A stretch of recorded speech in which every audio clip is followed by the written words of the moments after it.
हम सांख्यिकी का अर्थ पढ़ रहे थे। इम्पॉर्टेंट टॉपिक आपका 11th क्लास का। सांख्यिकी का हमने अर्थ समझते हुए उनकी परिभाषाओं का अध्ययन किया था पिछले वीडियो में। पिछले वीडियो में हमने सांख्यिकी का अर्थ दो अर्थों में निकाला था बच्चों, कि बहुवचन के रूप में सांख्यिकी का अर्थ और एक वचन के रूप में। तो हमारा जो अर्थ चल रहा था वो बहुवचन के रूप में था, कि अगर हम ये कहें कि सभी आंकड़े सांख्यिकी है तो हम ये नहीं कह सकते कि सभी आंकड़े सांख्यिकी होते हैं। सभी सांख्यिकी आंकड़े होते हैं, ये चीज है कि सभी आंकड़े सांख्यिकी नहीं होते हैं। जो हमने उदाहरण से समझा था कि प्रत्येक व्यक्ति के अगर कुछ डेटा है या कोई आंकड़ा है तो वह सांख्यिकी नहीं कहलाएगा। उदाहरण से भी समझाया था बच्चों। तो इसकी आज सांख्यिकी बहुवचन के जो रूप में है उसके रूप में सांख्यिकी की कुछ विशेषताएं है बच्चों। तो हम बता रहे बहुवचन के रूप में ही इसका अर्थ चल रहा है अभी और विशेषताएं चल रही है। एक वचन के रूप में हम आगे समझाएंगे। पहले बहुवचन के रूप में सांख्यिकी का अर्थ समझते हुए इसकी कुछ विशेषताएं हैं बच्चों। पहली विशेषता, सांख्यिकी की पहली विशेषता तथ्यों के समूह।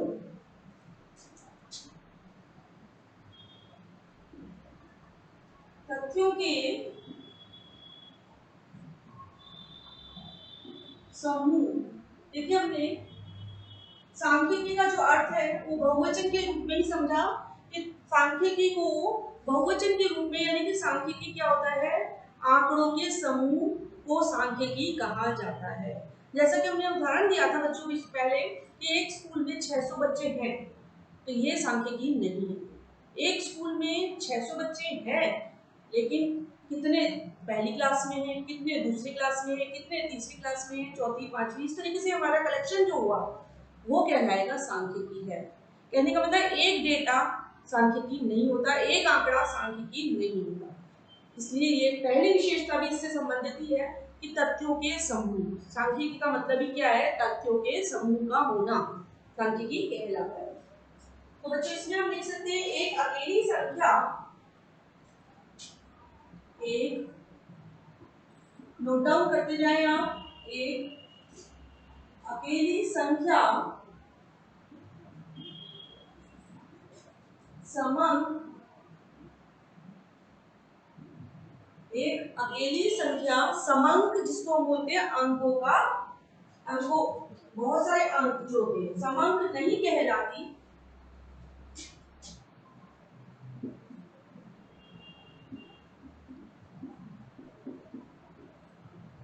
क्योंकि समंक नहीं कहलाती क्योंकि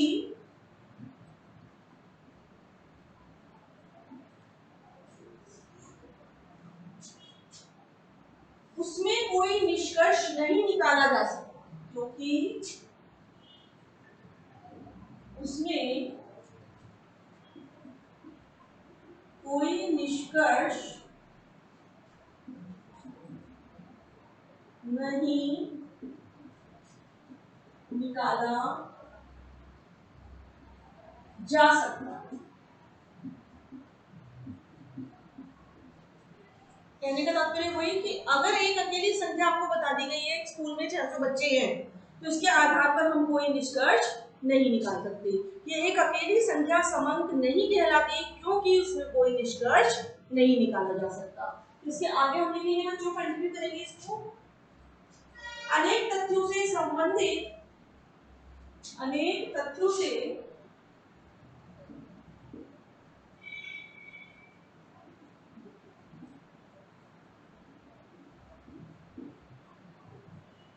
संबंधित, अनेक तथ्य यानी कि अनेक आंकड़े या अनेक समूह, उनसे संबंधित संख्याओं को, उनसे संबंधित संख्याओं को ही सांख्यिकी कहा जाता है। सांख्यिकी कहा जाता है। कहने का तात्पर्य बच्चों इसमें सांख्यिकी का अर्थ अपने आप में निहित है, तथ्यों के समूह।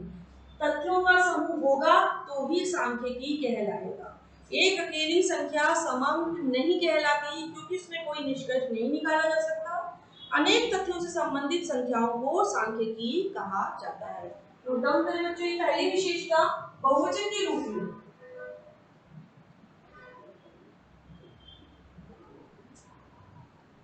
इसी तरह से दूसरी विशेषता है संख्याओं में व्यक्त।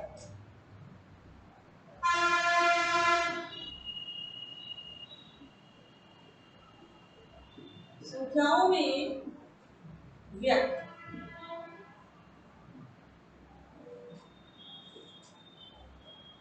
संख्याओं में व्यक्त सांख्यिकी की अपने आप में विशेषता है बच्चों कि सांख्यिकी जो है, शब्द से ही आशय है कि सांख्यिकी में संख्या का समावेश होना। सांख्य मतलब संख्या, संख्या होना। अगर संख्या नहीं है तो वो सांख्यिकी नहीं है। जैसे मान लीजिए किसी के हमने आंकड़े हैं कि ये व्यक्ति अमीर है, गरीब है, ईमानदार है, सच्चा है, झूठा है, ये सांख्यिकी नहीं कहलाएंगी। कहने का मतलब गुणात्मक तथ्यों का इसके अंतर्गत समावेश नहीं होता। गुणात्मक जिनको हम माप नहीं सकते, केवल गुणों के आधार पर ही हम व्यक्त कर सकते हैं। तो इसकी दूसरी विशेषता जो है वो होती है संख्याओं में व्यक्त। सांख्यिकी वही कहलाएगी जिसकी कोई संख्या होगी। तो हम इसमें देख सकते हैं बच्चों, सांख्यिकी को संख्या के रूप में व्यक्त किया जाता है।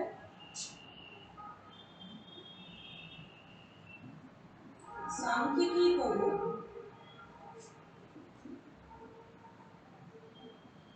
संख्या के रूप में व्यक्त किया जाता है।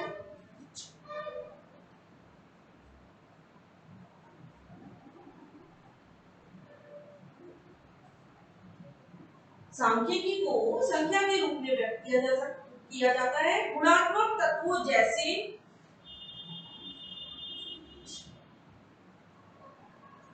गुणात्मक तत्वों जैसे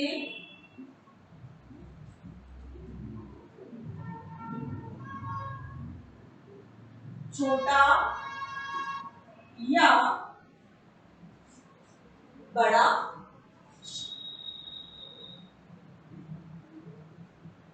अमीर या गरीब आदि आदि को सांख्यिकी नहीं कहा जा सकता। को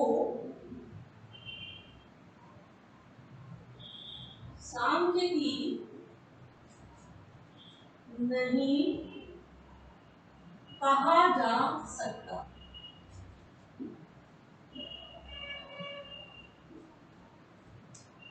साफ पता चल रहा है। हमारा सेकंड विशेषता है संख्याओं में व्यक्त। सांख्यिकी की दूसरी विशेषता यही कहती है कि अगर सांख्यिकी वही कहलाएगी जो संख्याओं में व्यक्त होगा, या जिसके संबंध में हमारे जो है आंकड़ों का समूह या संख्याओं का जो समूह है वही सांख्यिकी कहलाएगा। सांख्यिकी को संख्या के रूप में व्यक्त किया जाता है। गुणात्मक तत्वों यानी कि छोटा या बड़ा, अमीर या गरीब आदि को सांख्यिकी नहीं कहते। इसमें हम कह सकते हैं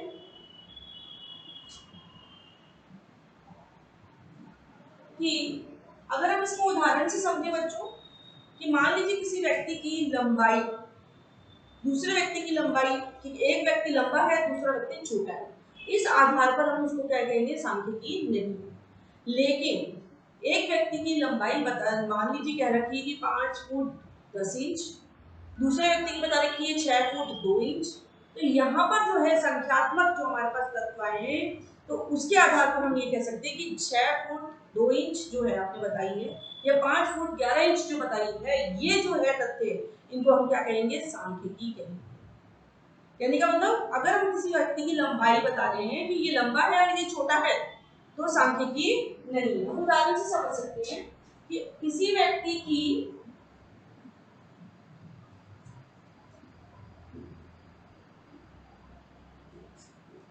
लंबाई, जैसे 2 व्यक्ति ले रखे हैं, किसी व्यक्ति की लंबाई, कि एक व्यक्ति तो छोटा है लंबा। तो छोटा और लंबे के हिसाब से हम ये कहेंगे कि ये जो दोनों चीज है ये सांख्यिकी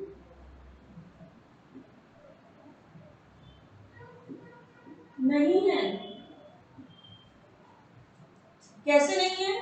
पहली बात कि हमारे पास सांख्यिकी के अंतर्गत कोई संख्या नहीं है, आप इस चीज से भी देख सकते हैं। संख्या का होना जरूरी है, जो हमारे पॉइंट है संख्याओं में व्यक्त की जाती है सांख्यिकी। दूसरी कि गुणात्मक तत्वों का समावेश नहीं होता, किसी की लंबाई चौड़ाई अमीर गरीब इन चीजों का समावेश इसके अंतर्गत नहीं होता। तो हम कह सकते हैं कि किसी के गुणात्मक तत्व के आधार पर हम सांख्यिकी को नहीं नाप सकते। सांख्यिकी वही है जिसके अंतर्गत संख्या हो। तो सांख्यिकी क्या है बच्चों? छोटा लंबा सांख्यिकी नहीं है। इसके आधार पर हम कह सकते हैं कि छोटा है, मान लीजिए ये 5 फीट 11 इंच, ये 6 फीट 4 इंच। तो ये जो चीज है, ये जो दोनों चीज आई है हमारे सामने, तो ये तो हम कह सकते हैं कि ये सांख्यिकी है।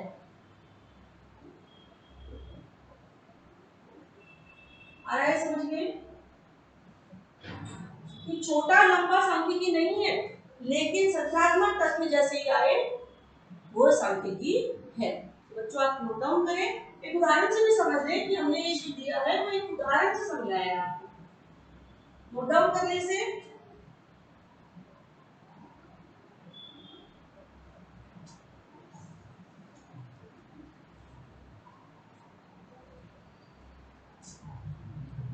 नोट डाउन किया बच्चों? इसके अंतर्गत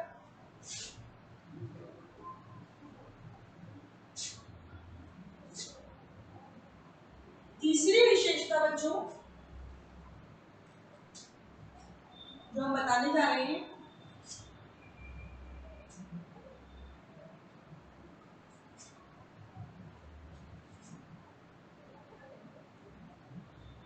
कि पहली जो थी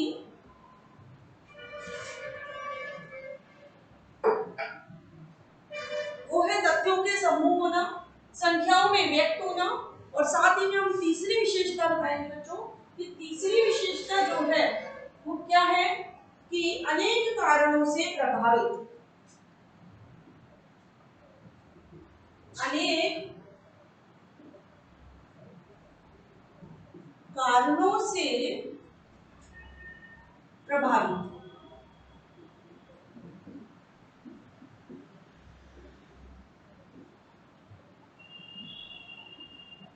सांख्यिकी की तीसरी विशेषता ये व्यक्त करती है बच्चों कि सांख्यिकी जो है बहुवचन के रूप में जो हम विशेषता पढ़ रहे हैं उसके अंतर्गत ये कहा है कि सांख्यिकी जो है अनेक कारणों से प्रभावित होती है, किसी एक कारण से प्रभाव इसके ऊपर नहीं पड़ता। तो हम यही लिखेंगे, इसको नोट डाउन करो। इसके अंतर्गत लिखेंगे हम कि आंकड़ों पर किसी एक कारण का प्रभाव नहीं पड़ता,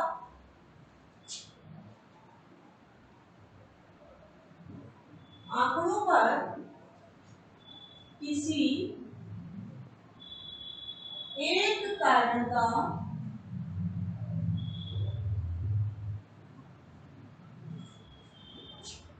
प्रभाव नहीं पड़ता, किसी एक कारण का प्रभाव नहीं पड़ता, बल्कि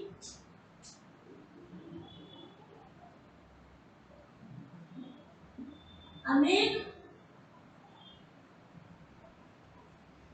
कारणों का, बल्कि लिखेंगे बच्चों इसमें, बल्कि अनेक प्रकार के कारणों का प्रभाव पड़ता है।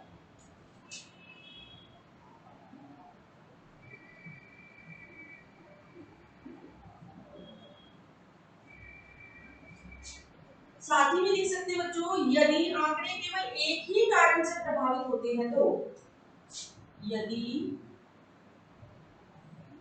आंकड़े केवल एक ही कारण से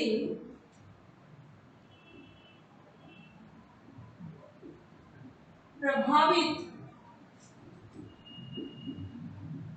होते हैं तो देखिए एक कारण का प्रभाव नहीं पड़ता, लेकिन अगर इस केस एक ही कारण से प्रभावित होते हैं तो उस कारण को हटाने के बाद तो उस कारण को हटाने के बाद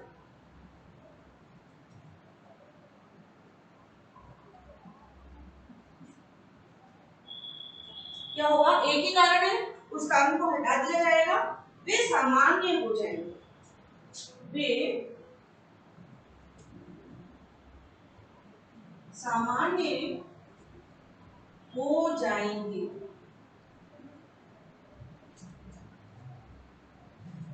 तो बच्चों यही चीज बताने चाह रहे हैं कि एक कारण का प्रभाव नहीं पड़ता सांख्यिकी में, बहुत सारे कारणों का प्रभाव पड़ता है। इसमें यही बताया जा रहा है कि उनका कोई महत्व नहीं रहेगा। अतः आंकड़े कई प्रकार के, उनका कोई महत्व नहीं रहेगा।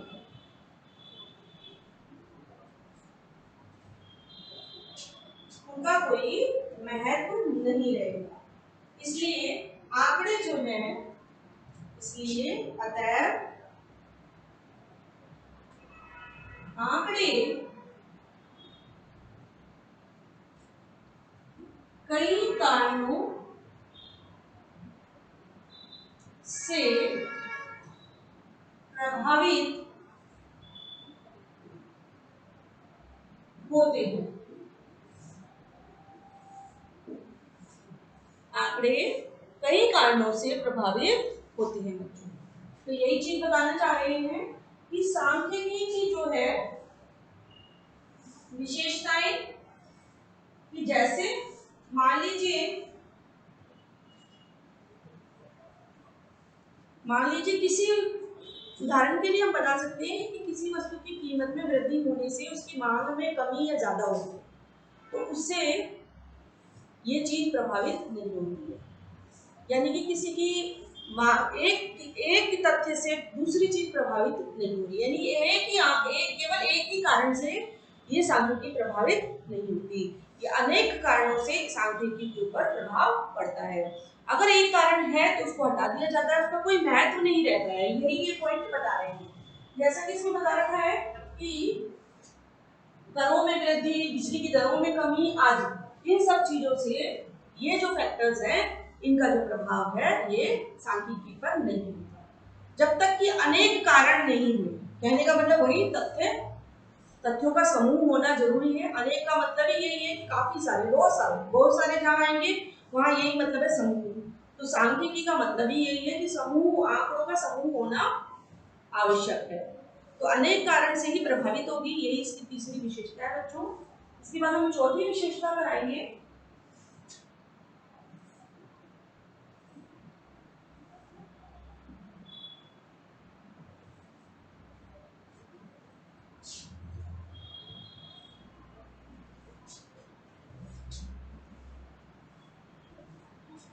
नोट डाउन करें इसे, सांख्यिकी बहुवचन के रूप में विशेषता जो है उसको नोट डाउन करें।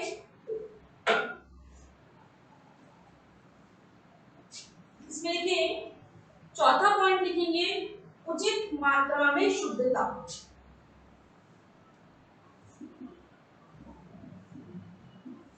उचित मात्रा में शुद्धता। सांख्यिकी बहुवचन के रूप में चौथी विशेषता ये रहती है कि उचित मात्रा में शुद्धता का गुण अपने आप में रखती है। ये सांख्यिकी के अंतर्गत अगर जो डेटा, जो आंकड़े हम इकट्ठे कर रहे हैं वो बिल्कुल शुद्ध हो, प्योर हो, उसमें कोई गड़बड़ी ना हो। अगर वो शुद्ध है, प्योर है, तो हाँ इसके अंतर्गत, सांख्यिकी के अंतर्गत आंकड़ों का व्यवस्थीकरण, प्रस्तुतिकरण आदि सब कार्य उसी तरीके से होगा। तो यहाँ पर हम लिख सकते हैं बच्चों कि उचित मात्रा में शुद्धता का मतलब है सांख्यिकी को एकत्रित करते समय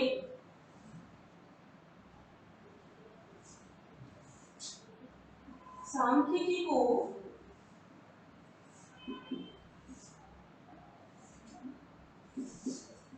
एकत्रित करते समय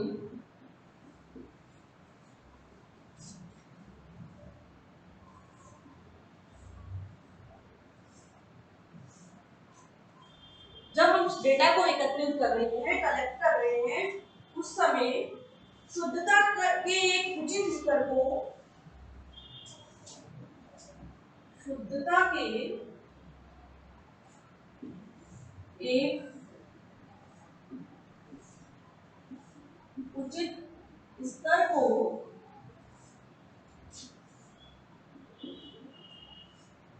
ध्यान में रखते हुए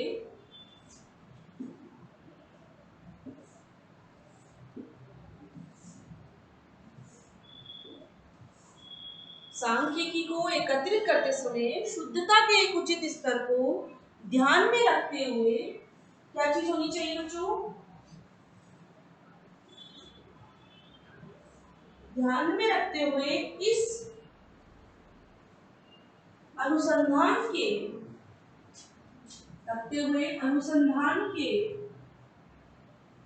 अनुसंधान का मतलब है खोज कर रहे हैं, अनुसंधान के, रिसर्च को बोलते हैं अनुसंधान के उद्देश्य, उसकी प्रकृति,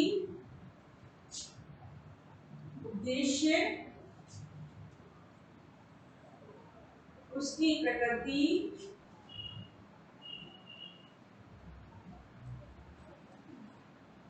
जब हम रिसर्च कर रहे हैं, अनुसंधान कर रहे हैं, तो उद्देश्य, उसकी प्रकृति, आकार व उपलब्ध साधन,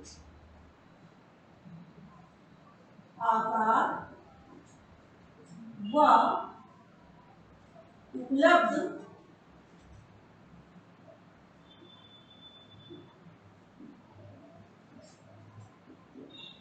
साधनों, उपलब्ध साधनों पर निर्भर करती है।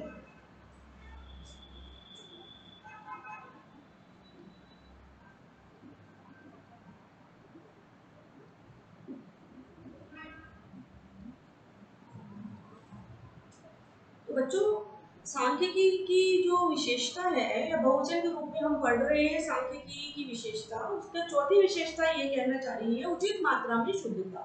यानी कि सांख्यिकी को जब एकत्रित करते समय शुद्धता के उचित स्तर को ध्यान में रखना चाहिए। यह शुद्धता अनुसंधान के उद्देश्य, उसकी प्रकृति, आकार व उपलब्ध साधनों पर निर्भर करती है। तो ये सब चीजें बहुत मायने रखती है कि सांख्यिकी की जो विशेषता है बच्चों, ये बहुवचन के रूप में अपने आप में सांख्यिकी का अर्थ भी और अवधारणा को भी समझा रही है। तो आप जब इसमें पढ़ेंगे तो सबसे इम्पोर्टेंट चीज है कि तथ्यों का समूह होना चाहिए। सांख्यिकी के अंतर्गत तथ्यों का समूह होना चाहिए। दूसरा, संख्याओं में व्यक्त होनी चाहिए, तभी हम मानेंगे कि सांख्यिकी है। और तीसरा, अनेक कारणों से प्रभावित होनी चाहिए, केवल एक कारण इसके ऊपर प्रभाव नहीं डालता है। अगर एक कारण प्रभाव डालता है तो उसका कोई महत्व नहीं होता है, उसको हटा दिया जाता है। जब आंकड़े एकत्रित किए जाते हैं तो उसमें शुद्धता का ध्यान रखना पड़ता है। अगर शुद्धता नहीं होगी तो हमारे जो आंकड़े हैं वो गलत हमारे पास आ जाएंगे। यानी कि जो डेटा कलेक्शन है, जो हम रिपोर्ट तैयार करते हैं किसी भी चीज की, अगर उसका आधार गलत है तो उसका आगे भी प्रस्तुतिकरण, व्यवस्थितीकरण या संग्रहीकरण, सभी चीजों पर प्रभाव पड़ता है और वो रिपोर्ट शुद्ध तैयार नहीं होती, गलत रिपोर्ट तैयार हो जाती है। तो यही चीज बताइए कि सांख्यिकी के अंतर्गत ये चीज बहुत मायने रखती है कि उचित मात्रा में शुद्धता का गुण होना चाहिए। और सांख्यिकी को इसीलिए तैयार किया जाता है कि इसमें उचित मात्रा में शुद्धता पाई जाए। जहां तक वो यही चीज ध्यान रखी जाती है। कई बार जब हम सांख्यिकी को एकत्रित करते हैं, संख्याओं को एकत्रित करते हैं, तो वर्बली, मौखिक तौर से जो संख्या हम लिखते हैं वो मौखिक तौर से गलत भी हो सकती है। तो इस आधार पे ये पॉइंट बताया जा रहा है कि सांख्यिकी को एकत्रित करते समय शुद्धता का एक उचित स्तर को ध्यान रखना चाहिए। यह शुद्धता जो है अनुसंधान के उद्देश्य, उसकी आकृति, आकार, उसकी प्रकृति, आकार व उपलब्ध साधनों पर निर्भर करती है। तो बच्चों इंपॉर्टेंट है, नोट डाउन करें।